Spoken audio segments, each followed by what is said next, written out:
સુરેન્દ્રનગરના ચોટીલાના પ્રાંત અધિકારીએ ખનીજ માફિયાઓ પર દવાઈ બોલાવી છે। પ્રાંત અધિકારી હરેશ મકવાણાએ ચોટીલા, થાનગઢ અને મૂડીના મામલતદારની ટીમો સાથે દરોડો પાડ્યો।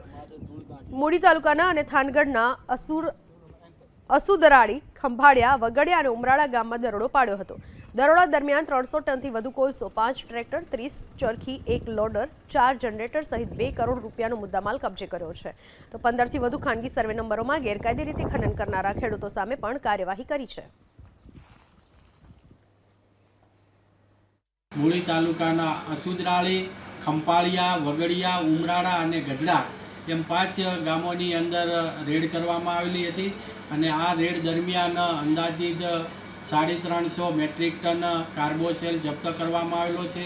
સાથે સાથે 28 ચરખી છે, 5 ટ્રેક્ટર છે, 5 કમ્પ્રેસર, 4 જનરેટર તેમજ બેટરી તેમજ એક્સપ્લોઝિવ મટીરિયલ જે ઉપયોગ થાય છે એ એક્સપ્લોઝિવ મટીરિયલનું એક બોક્સ એમાં 200 નંગ મળી આવેલ છે, તેમજ એક હિટાચી, એક ડમ્પર અને એક લોડર, આમ મળીને કુલ 2 કરોડથી પણ વધુનો મુદ્દામાલ છે જપ્ત કરવામાં આવેલો છે અને આગળની કાયદેસરની કાર્યવાહી હાથ ધરેલ છે।